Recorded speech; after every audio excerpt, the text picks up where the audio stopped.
என் அன்பு குழந்தையே, உன்னுடைய உருக்கமான வேண்டுதலை நான் கேட்டேன். உன்னுடைய வேண்டுதலை நிறைவேற்றி கொடுப்பதற்காக உன்னுடைய வீட்டு வாசலில் சந்தோஷமாக காத்து கொண்டிருக்கிறேன். தாமதிக்காமல் இதனை முழுமையாக கேள். என்னுடைய பரிபூரணமான ஆசீர்வாதத்தை மனமகிழ்ச்சியோடு பெற்றுக்கொள்.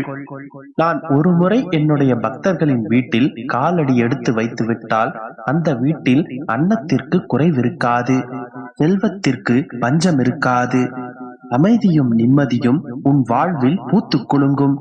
இல்லை என்ற சொல்லுக்கே அவர்களுடைய வாழ்க்கையில் தேவை இருக்காது. அதுபோலவே உன்னை நான் இன்று உன்னுடைய வீட்டில் சந்திக்க வந்திருக்கிறேன். கூடிய விரைவில் உன்னை நான் உயர்ந்த இடத்திற்கு அழைத்துச் செல்வேன். உன்னுடைய வாழ்க்கையில் சோதனைகளை கொடுத்து உன்னை சோதிப்பேனே தவிர என்றுமே உன்னை வேதனையில் வீழ்த்த மாட்டேன். கடைசி நிமிடத்தில் கூட ஒரு அதிசயத்தை நிகழ்த்துவேன். அதற்கான நேரத்தை காத்து கொண்டிரு, கண்டிப்பாக உனக்கு கிடைக்கும். என்ன அப்பா, சோதனைகளையும் நீங்கள் தான் தருகிறீர்கள், அதற்கான ஆறுதலையும் நீங்கள் தான் தருகிறீர்கள், இது நியாயமா அப்பா என்றுதானே கேட்கின்றாய்? ஆறுதல் என்பது உன்னுடைய காயத்திற்கு தற்காலிக மருந்து. ஞானம் என்பது உன்னுடைய காயத்திற்கு நிரந்தர தீர்வு. நான் உனக்கு ஞானத்தை தருவதற்காகவே நினைக்கிறேன். சோதனைகளின் மூலமே அனுபவம் பிறக்கும், அனுபவத்தின் வழியே ஞானம் பிறக்கும், ஞானம் பிறந்தால் நிரந்தர மகிழ்ச்சி கிடைக்கும். அதற்காகத்தான் கண்மணி உன்னுடைய வாழ்க்கையில் இந்த சோதனைகள் வருகின்றன. அந்த சோதனைகளின் மூலம் நீ அனுபவங்களை பெற்றுக்கொண்டு ஞானத்தை அடைவாய். இதுவே உன்னுடைய அப்பாவின் எதிர்பார்ப்பு. அதற்காக இத்தனை காலங்களா அப்பா, எத்தனை ரணங்களைத்தான் நான் தாங்கிக் கொண்டிருப்பது என்று கேட்கின்றாயா? என் செல்லமே, காலத்திற்கு பேசும் சக்தி கிடையாது. ஆனால் காலம் அனைத்திற்கும் பதில் சொல்லும். உனக்கு ஏற்பட்ட இந்த காயத்திற்கும் உனக்கு ஏற்பட்ட இந்த பல இழப்புகளுக்கும் இந்த காலம் நிச்சயமாக பதில் சொல்லும். அப்போது நீ செய்ய வேண்டியது உன்னுடைய கடந்த கால நிகழ்வுகளை நினைத்து உன்னுடைய நிகழ்காலத்தை கெடுத்துக் கொள்ளாமல் நிகழ்காலம் சிறப்பாக அமைவதற்கான எண்ணங்களையும் வளர்த்து கொண்டு, எண்ணம் உறுதியாக இருந்தால் எண்ணியபடி உயரலாம். உன்னுடைய எண்ணம் தான் உன்னுடைய எதிர்காலத்தை உருவாக்குகிறது. அதனால் உன்னுடைய எண்ணத்தை செம்மைப்படுத்திக் கொள். அதன் பிறகு உன்னுடைய வாழ்க்கை சிறப்பானதாக மாறிவிடும். என் குழந்தையே, உன்னுடைய கண்ணீருக்கு பதில் சொல்லும் நேரம் வந்து விட்டது. அன்பு அதிகமானால் அலட்சியப்படுத்தப்படுவாய், ஆசை அதிகமானால் துன்பப்படுத்தப்படுவாய். புயலிலும் சிக்காத புல்லை போன்று தைரியமாக உன்னுடன் நான் இருக்கின்றேன். மனதில் 1000 வழிகள் இருக்கும். ஆனால் ஒரு சில சமயங்களில் அதை சொல்வதற்கு கண்ணீர் மட்டுமே உன்னிடம் இருக்கும்.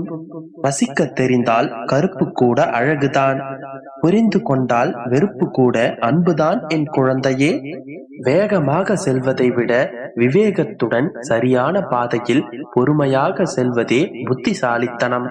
குறை சொன்னது யார் என்பதை இரண்டாவதாக பார்.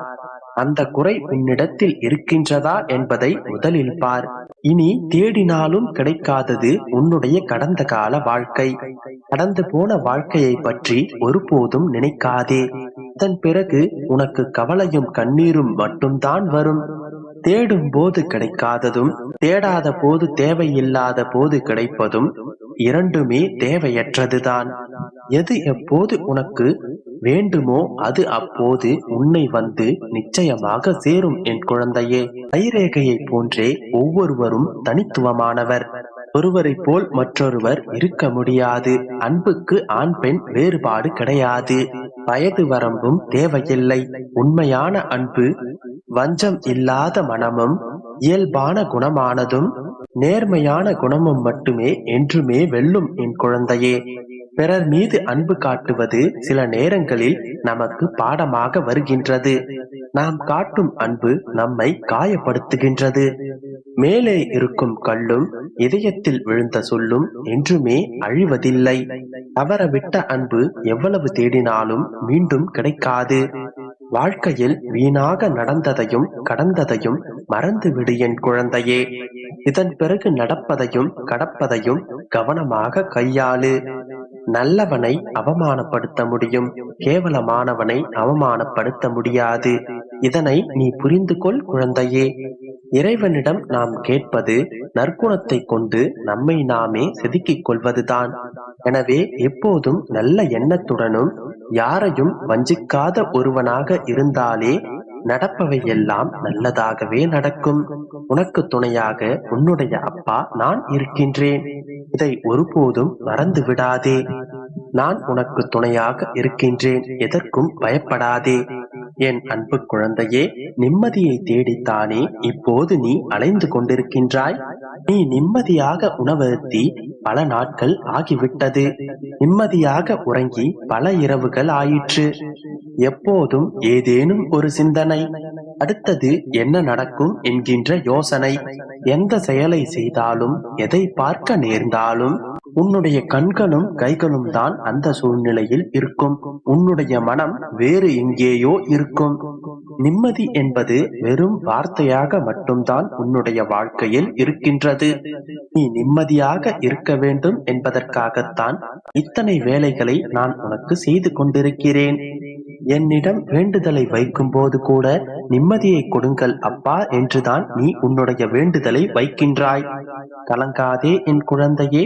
வாழ்க்கையில் நீ சிந்தும் கண்ணீருக்கு பதில் நிச்சயமாக உனக்கு கிடைக்கும். உன்னுடைய நிம்மதி இல்லாத வாழ்க்கையை நான் இன்பம் பொங்கும் வாழ்க்கையாக நிச்சயமாக மாற்றுவேன். உன்னுடைய நிம்மதி இல்லாத வாழ்க்கை சந்தோஷமான வாழ்க்கையாகும் காலம் நெருங்கிவிட்டது.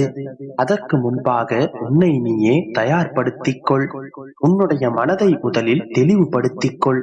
சதா சர்வ காலமும் உன்னுடைய மனதை போட்டு நீ குழப்பிக்கொண்டே இருப்பதால் தான் நிம்மதியின்றி தவித்துக் கொண்டிருக்கிறாய்.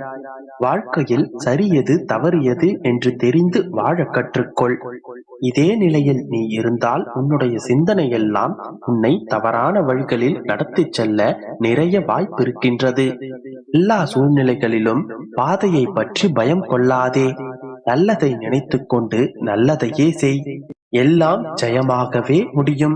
உனக்குள் இருக்கும் பிரச்சனை என்னவென்று தெரியுமா? உன்னுடைய வாழ்க்கையில் நடக்கும் எல்லா பிரச்சனைகளையும் நீ பெரிதாக எடுத்துக் கொள்வதுதான். உன்னுடைய வாழ்க்கையில் வரும் அனைவருக்கும் அதீத முக்கியத்துவம் கொடுப்பதும் தான். உன்னிடம் அன்பாக 2 வார்த்தைகள் பேசிவிட்டால் அது உண்மை என்று அவர்கள் பின்னாலேயே நீ சென்று விடுகின்றாய். யாரையும் நம்பாதே என் தங்கமே. உனக்காக உன்னுடைய அப்பா நான் இருக்கின்றேன். நீ எதற்காக மற்றவர்களிடத்தில் சென்று ஏமாந்து போய் நின்று கொண்டிருக்கிறாய்? அதனால் பார்த்து கவனமாக செயல்படு. என்றும் உன்னுடன் நான் இருப்பேன். நம்பிக்கையோடு